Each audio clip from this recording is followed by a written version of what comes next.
tudo bem? A partir de agora, conto com a sua companhia em mais um De Bem com Você. E nessa edição também tenho a presença no canto da tela aqui da Ana Furtado na tradução em Libras de mais este programa, tornando esse conteúdo ainda mais acessível. Vem cá, quem nunca sentiu aquela coceira na pele, uma vermelhidão ou uma irritação que apareceu de repente e ficou a dúvida? Será que é uma alergia ou será algo mais sério?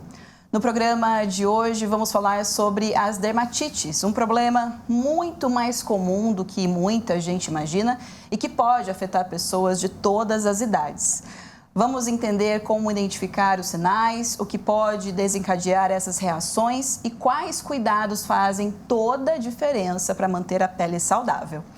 Para este bate-papo, recebemos a dermatologista doutora Karine Okamoto. Doutora, seja muito bem-vinda ao De Bem com Você, mais uma vez, né? Muito obrigada, é um prazer estar aqui. Doutora, eu acho que a primeira questão que a gente vai trazer aqui é um dado, tá?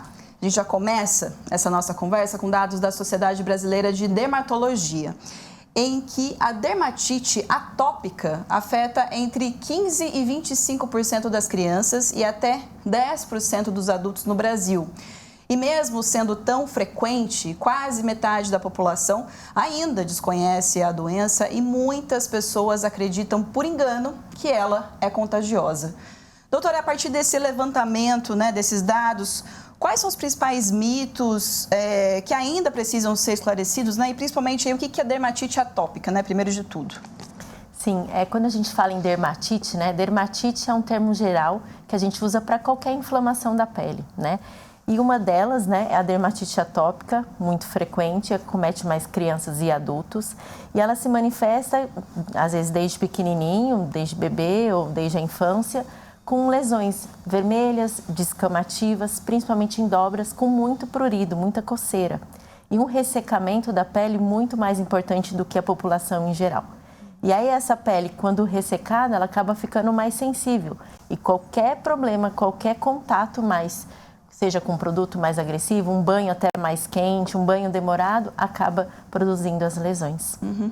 E existem tipos diferentes aí, de dermatite? Quais são os mais comuns e as principais diferenças aí entre elas? São inúmeras, as dermatites, mas assim, as mais comuns, que a gente tenta ver assim no consultório acaba aparecendo mais. Então, dermatite seborreica, que vulgarmente é a caspa, que é aquela descamação que acontece no couro cabeludo, que pode acometer também a face, na região da sobrancelha, o cantinho do nariz, às vezes o tórax, tá? Que é aquela descamação, aquela vermelhidão e às vezes coceira. A dermatite de contato, muito comum nas mãos, então na época da pandemia teve muito, o uso de muito álcool gel, lavagem muito das mãos. Então dermatite de contato, seja ela irritativa por uso de sabonete, álcool gel, também alérgica, alguns pacientes têm alergia a esmalte, têm alergia a níquel, a substâncias químicas presentes em alguns cosméticos. Uhum. Além disso, fora a dermatite de contato, a dermatite seborreica, existem outros tipos de dermatites, dermatite de contato alérgica, então nem toda dermatite é alérgica, Então a dermatite de contato alérgica, por exemplo, o paciente que não pode usar esmalte, tem duas substâncias lá importantes que quando a paciente entra em contato com o esmalte, ele desenvolve principalmente lesões na região ocular e na face. Então a gente fala, mas não é na mão? Não, às vezes isso acomete mais a região dos olhos. Uhum. Pois é, hoje as fabricantes de esmaltes já estão evitando alguns produtos, enfim, é fácil o acesso agora, vamos dizer assim, em relação à questão do esmalte, Mas, além disso, que outros sinais aí, doutora, que a pessoa precisa se atentar? Porque, às vezes, ela acaba confundindo, a dermatite com uma simples alergia ou até em relação às outras doenças também. É muito sutil ali, essa questão de diferenciar, Quais são os sintomas, os sinais ali que merecem atenção para a pessoa já perceber que, opa, é dermatite, não, é uma alergia, enfim. Esses tipos de dermatite que eu falei, geralmente, clinicamente, elas se manifestam muitas vezes diferentes. Então, assim, o que a gente vê? Tem vermelhidão, tem coceira, tem descamação, às vezes rachadura, fissurazinhas nas mãos, bolhas. Uhum. Então, assim, lesões que se manifestam e que persistem por mais de 2 semanas, eu acho que vale a pena um contato, uma consulta com um dermatologista. Uhum. Tem muitos fatores aí, né, frequentes no dia a dia, né, que podem aí acabar desencadeando, né, uma crise, né, até piorar, enfim. Quais são eles, né? Quais são esses fatores aí que a pessoa tem que ficar atenta também? Eu acho que assim, de modo geral, né, agora no inverno, né, banhos mais quentes pioram, banhos demorados, a falta de hidratação. Então, eu geralmente oriento o paciente, tomou seu banho, já hidrata. Porque se for deixar para depois, ou esquece, ou acaba passando de qualquer jeito. E assim, na verdade, logo depois do banho é o ideal porque a pele está úmida. Então, o hidratante, ele consegue reter mais também essa umidade, né? Evitar produtos químicos, então, fragrância, cremes perfumados, perfume mesmo, né? Então, crianças, hoje em dia, que é muito comum, criança querer usar perfume desde pequenininho, usar esmalte. Então, tentar evitar, sei que às vezes é difícil, mas tentar evitar, né? Fora isso, assim, o banho, a hidratação adequada. Você disse em relação ao creme, né, pós o banho, é melhor o creme do que o óleo, por exemplo. Muita gente agora já tem a moda do body splash também, né, acaba utilizando, enfim, tem que ficar atento também a essa quantidade de produtos no corpo, né, às vezes acaba piorando aí também. Na verdade, a maioria dos body splashes, eles têm fragrância, né, então, por exemplo, uma paciente com dermatite atópica, ela não vai tolerar usar, tá? Então, geralmente, eu oriento a hidratação mesmo, com creme dermatológico. Creme dermatológico mesmo, ótimo. Doutora, também tem a questão, né, da pessoa ficar ali resolvendo muito em casa, né, vai na farmácia, acha algum produto ali e já utiliza, enfim, sem ir ao médico, né? Em que momento, né, que ela deve procurar mesmo esse dermatologista, né, enfim, para receber esse diagnóstico correto, né? Não é aconselhável se automedicar, né? Sim, a gente sempre orienta que a automedicação, ela acaba podendo causar piora das lesões, né, e atraso do diagnóstico. Então, é importante, acho que assim, a partir do momento que detectou uma coceira, uma vermelhidão que incomoda e altera a qualidade de vida, eu acho que vale a pena a consulta com o dermatologista, que vai poder diagnosticar, né, a doença certa, a dermatite certa, e tratar de uma forma precoce e evitar que, às vezes, essa dermatite ela se arraste, aumenta o risco de infecção secundária. Então, às vezes faz machucado, faz fissura e entra bactéria. Então, é uma coisa a mais que pode piorar, né? Se a pessoa começar a perceber que está piorando, né? Mesmo que seja ali por um momento, né? A pessoa foi lá na farmácia, colocou um produto, melhorou, mas se ela persistir por quantos dias aí mais ou menos que ela tem que começar a se alertar? Eu acho que assim, em média 2 semanas. 2 semanas? Né? Porque eu acho que 2 semanas é um tempo aí que também o paciente não vai aguentar ficar com coceira, enfim, né? Com lesão na pele e evitar que piore. Ótimo, doutor. Agora a gente vai dar uma pequena pausa aqui no nosso papo, mas continue com a gente, viu? Porque depois do intervalo vamos conhecer a história da estudante Adriele Ferreira, que passou por diferentes diagnósticos até descobrir que convivia com a desidrose, que é um tipo de dermatite. A gente volta já.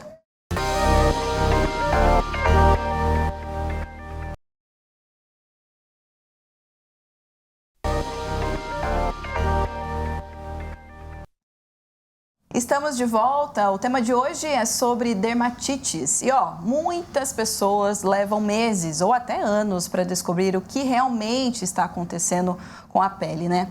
E esse foi o caso da estudante de biologia Adriele Ferreira, que passou por diferentes diagnósticos até descobrir que convivia com a desidrose, que é um tipo de dermatite.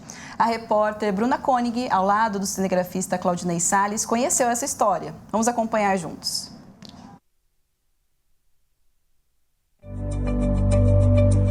Oi pessoal do De Bem, tudo bem? A gente vai conversar um pouco com a Adriele, que sofre de desidrose, e vai contar pra gente um pouco como é a dificuldade do dia a dia. Bora conferir?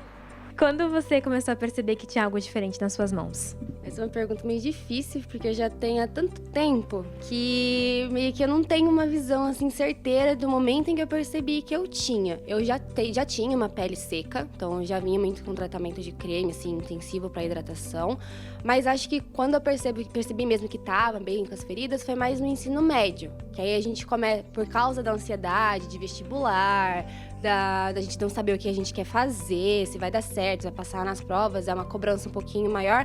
Ali começou a desenvolver um pouco mais as feridas na mão mesmo, mas antes eu já tinha pele seca, então eu já podia ter ali um pouco da desidrose e eu não tinha percebido. Uma pele seca, aí da pele seca passa para uma dermatite, me falaram que a gente tinha dermatite de contato. Da dermatite de contato, passei em outros, já me falaram que era fungo, já fiz tratamento só com manipulado, creme manipulado, remédio, tomando remédio antifúngico por um mês seguido, não resolveu também.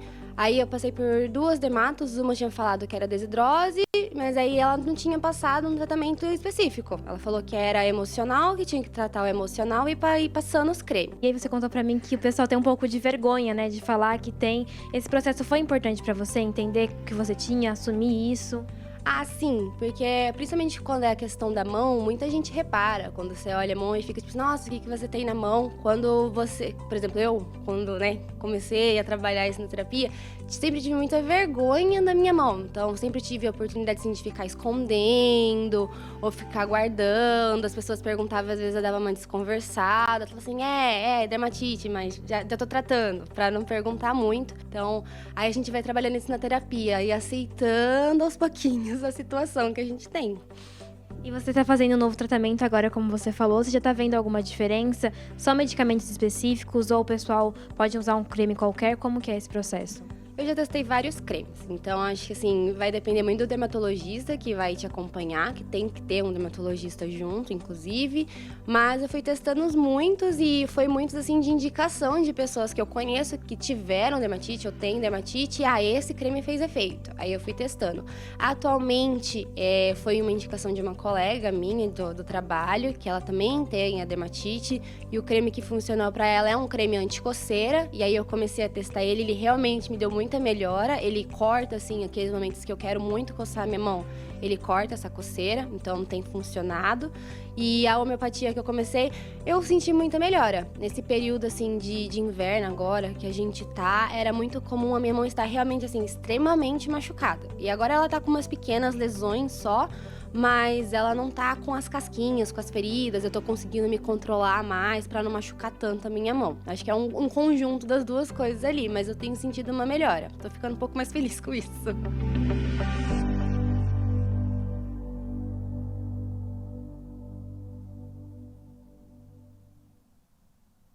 Muito obrigada, Adriele, pela sua participação aqui no programa, viu? Doutora Karine, a gente acabou de conhecer a história, né, da Adriele aí, que enfrentou uma longa jornada até descobrir que tinha desidrose, né? Primeiro de tudo, né, o que é desidrose? Por que ela costuma ser confundida com outras doenças de pele, né? Existe uma causa específica para ela? Ela pode ser relacionada com diferentes fatores, porque a Adriele fala, né, que ela já tinha a pele seca, né? Ela já tem essa pele seca, enfim. É um dos fatores aí que pode acabar ocasionando, né, a desidrose? A desidrose é um tipo de dermatite que acomete principalmente mãos e pés, tá? Nas mãos, geralmente a gente vê bolinhas d'água, principalmente na lateral dos dedinhos e às vezes na região palmar, que coçam muito e ao estourar, geralmente elas estouram, minam um pouquinho de água e coça mais ainda, tá? Não existe uma causa definida, mas a gente sabe, provavelmente no caso da Adriele, o quê? Que ela já tem uma dermatite provavelmente atópica, que é aquela que ela tem na mão. Provavelmente, né? Eu precisava ver direitinho, mas provavelmente uma dermatite atópica, que já é uma predisposição a ter uma desidrose, é um fator associado à desidrose, tá? Então, a desidrose não tem uma causa específica e a gente sempre orienta o paciente, quando vem com a desidrose, a excluir os fatores que podem piorar, os fatores associados.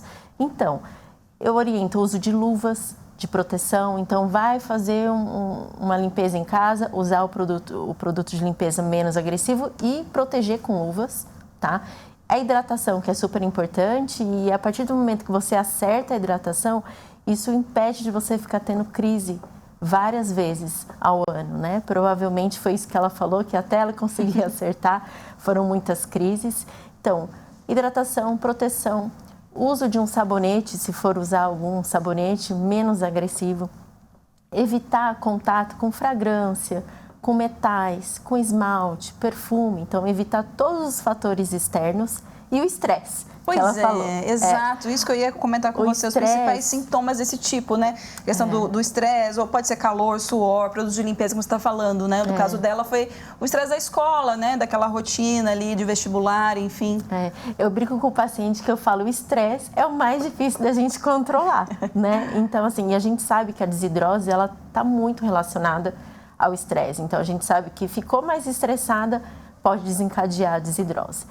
E aí, assim, é difícil porque a gente, dermatologista, a gente não vai conseguir controlar o estresse com creme, com nada. Então, a gente tenta repor essa barreira cutânea, deixar essa barreira fortalecida para evitar de ficar tendo várias crises. Nesse caso também, no caso da Adriele, né, que ela falou que ela conviveu, ela nem lembra mais, né?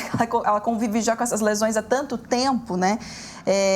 Antes aí de receber mesmo o diagnóstico correto, quais exames e avaliações são necessárias aí para identificar esse tipo de dermatite, doutora? Na verdade, a desidrose, o diagnóstico é clínico, né? O que acontece são os fatores associados como produtos, então, às vezes um esmalte, às vezes um produto de limpeza, e aí existem alguns testes alérgicos, né, que a gente pode testar, mas geralmente quando você conversa com o paciente, ele já sabe o que piora. Então a gente fala, tem que evitar, né, protegendo, hidratando.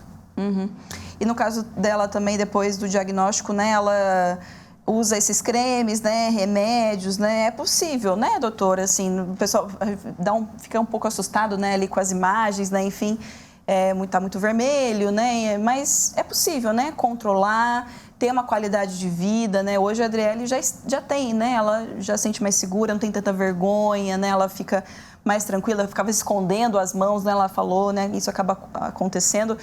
E às vezes, sei lá, coloca luva, né? E aí pode até piorar mais ainda a situação, né? Enfim, é possível, né? Ter uma qualidade de vida melhor, controlando aí, né? A doença, né? Também. Acho que com certeza. Eu acho que a principal coisa aí para deixar, né? Claro, assim, é uma dermatite e não é contagiosa. Muita gente tem aquele preconceito, né? Então, eu acho que, assim, com certeza a gente consegue trazer uma qualidade de vida para a Adriele e para os outros pacientes com dermatite.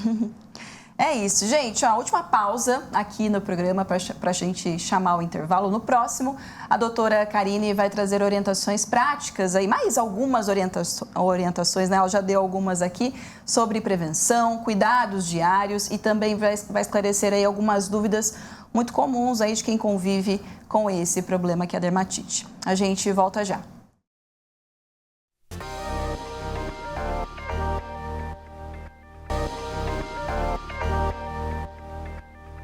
Estamos de volta com o De Bem com você, hoje falando sobre dermatites com a dermatologista doutora Karine Okamoto. Doutora, e quem tem um excesso de dobrinhas aí são os bebês, né? Eles também sofrem muito, né, com a pele, né, por conta desses primeiros anos ali de vida, né? Acabam sofrendo com essa questão da pele também. Tem que tomar cuidado também, né? Certo?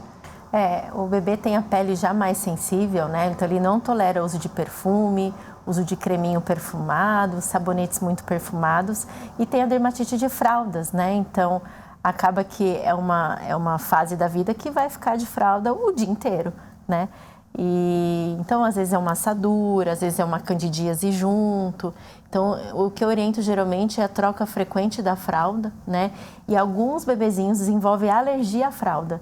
Então, às vezes a gente troca a marca para uma marca melhor, e às vezes vai para a fralda de pano. Pois é, hoje, né, graças a Deus, tem essas outras alternativas, né? Dá um pouquinho mais de trabalho, mas, né, para a saúde do bebê, né, também. Teve uma questão, né, nesses últimos meses, né, doutora, muita gente ficou preocupada com as notícias envolvendo produtos, né, de limpeza, possíveis riscos à saúde aí. Essas pessoas precisam ter esse cuidado, né, para quem já tem certas alergias ali com a pele, né, em relação a esses produtos.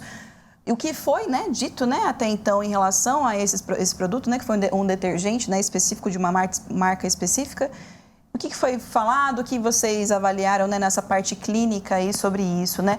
Chegou gente, né, no seu consultório com esse problema, né, a partir do uso desse produto? Sim, eu acho que assim, pacientes com dermatite, eles têm uma alteração da barreira cutânea, né? Então, o risco de contato com qualquer produto de limpeza já é alto de desenvolver ou desencadear uma piora das lesões, né? No caso dessa notícia que apareceu, eu tive uma paciente que veio, né, com infecção da pele, e é difícil a gente associar, mas ela afirmou que realmente foi depois do uso desse tal detergente. Mas assim, eu oriento que assim, a paciente que está bem tratada, está com a barreira cutânea, né, protegida, hidratando direitinho, seguindo todos os cuidados, diminui um pouquinho o risco, né? E essa parte emocional também, né, doutora? Tem que tomar esse cuidado, né? O que a pessoa tem que avaliar, né? Não só essa parte emocional, mas também hereditária, enfim. Ela pode ocasionar, sim, né? Se for um excesso de estresse, um excesso dessa parte emocional, né? Muito frequente ali na vida dela, né? Numa fase da vida, principalmente, a gente está falando de bebês até, né? Ali nessa fase de ser mãe, né? Enfim, de ser pai, tem um estresse ali, enfim. Pode ocasionar, né? Isso pode acontecer de fato, né? Essa é uma pergunta frequente. Sempre o paciente pergunta, doutor, é do estresse? Né? Aí eu sempre oriento assim, não é o estresse que causou, mas o estresse piora muito o sintoma. Então, aquele paciente que tem já uma coceira e ele está estressado por algum outro motivo, aquilo vai coçar mais, tá? Então, a gente sempre tenta, né, caminhar junto com outras especialidades para tentar controlar esse estresse e conseguir de uma maneira mais global controlar a doença cutânea. E é hereditário? Algumas doenças são hereditárias, né? Então a gente sabe que a dermatite atópica ela é multifatorial e ela tem um componente genético, sim. Bom, pra gente já tá quase encerrando, né, aqui no nosso último bloco, em relação à automedicação. A gente falou um pouquinho no primeiro, mas essa questão da automedicação. A pessoa precisa ter esse cuidado também ali de avaliar o produto, ir lá na farmácia e pegar o produto e já se automedicar, enfim. Quais são esses riscos que a pessoa vai ter se ficar se automedicando toda hora, né, para amenizar essa coceira? Eu acho que a automedicação é importante a gente frisar, né, que ela deve ser contraindicada, independente do tempo. Se a paciente está com a lesão há 2 dias, 3 dias, 7 dias ou 3 meses, ela, além dela perder tempo no diagnóstico, então às vezes ela acha que é isso e na verdade não é, e às vezes não é uma dermatite, às vezes é uma outra doença, às vezes mais grave. Então ela perder tempo no diagnóstico, né? Poder piorar a lesão quando ela começa a passar uma pomada, a segunda, a terceira pomada, a quinta pomada e gastar o dinheiro, né? Porque exato. Às vezes ela gasta o dinheiro, não resolve e acho que é só prejuízo. Doutora, para a gente ir para o encerramento aqui, acho que dicas finais, né? Os hábitos do dia a dia e que a pessoa pode começar a ir trocando, né? Percebeu ali já uma coceira, enfim, né? Uma alergia, vai fazendo essas trocas, né? Acho que do dia a dia, mas se piorar 2 semanas, né? Como você falou, e por essa piora procurar um especialista, né? Um dermatologista como você, mas que trocas ali do dia a dia a gente pode ir fazendo com frequência, né, para ir percebendo essa melhora ali. Eu acho que assim, a principal aí, agora principalmente no inverno, né, evitar tomar banhos muito quentes e demorados, que isso faz ressecar a pele. Principalmente idoso tem muita coceira também. Então, e ele geralmente tem uma dificuldade de mobilidade, então às vezes não consegue passar creme no corpo inteiro. Então, acho que esse já é um bom começo, tá? Evitar cremes perfumados, tá? Então tem muitos cremes perfumados aí na gôndola, enfim, e evitar, porque isso também já ajuda bem. Escolher cremes dermatológicos, evitar compactantes, então metais pesados, esmalte, perfume, tá? Eu acho que isso também, e proteção. Então, se a dermatite é nas mãos, vamos usar luva, então vai lavar uma louça, vai lavar uma roupa, proteger com luva. E uma coisa que eu gosto de orientar os pacientes é assim, fazer uma luva igual a da Cinderela, de algodão, né? Vai na costureira, pede para ela fazer uma luva igual a da Cinderela com elástico aqui no braço. Olha. Porque se você usa aquelas luvas de nitrílica, assim, entra água, porque ela é curtinha. Então usa essa por baixo de uma luva de limpeza que não escorrega também a louça, por exemplo. Que ótimo. Você também comentou aqui, antes da gente voltar para o intervalo, a questão do amaciante, né? Trocar também ali, né? Não usar os tão perfumados, né? E usar um pouco mais neutro, né? O mundo ideal é não usar amaciante. Não né? usar, verdade. Mas assim, optar pelo sabão de coco líquido. Então, quando chega paciente com dermatite, às vezes no corpo inteiro, eu peço para lavar só com sabão de coco líquido a roupa. Como as roupinhas dos bebês também, Exato. né? A mesma coisa. Doutora, é isso. Muito obrigada, viu, pela sua participação, por todas essas dicas aí fundamentais pra gente fazer no dia a dia, principalmente da luva aí, ó. Uma dica ótima para quem sofre ali na hora de lavar a louça, com a coceira, né? Muito obrigada, viu? Volte sempre. Obrigada, eu que agradeço. Gente, é isso. Hoje o programa fica por aqui. Ana Furtado, muito obrigada, viu? Pela sua parceria hoje com a gente aqui para atender a comunidade surda que nos assiste. Obrigada a você também que nos acompanhou em mais uma edição do De Bem com Você. Esperamos que este conteúdo tenha ajudado a esclarecer dúvidas e mostrado a importância de cuidar da saúde da pele com acompanhamento profissional. Até qualquer hora. Tchau!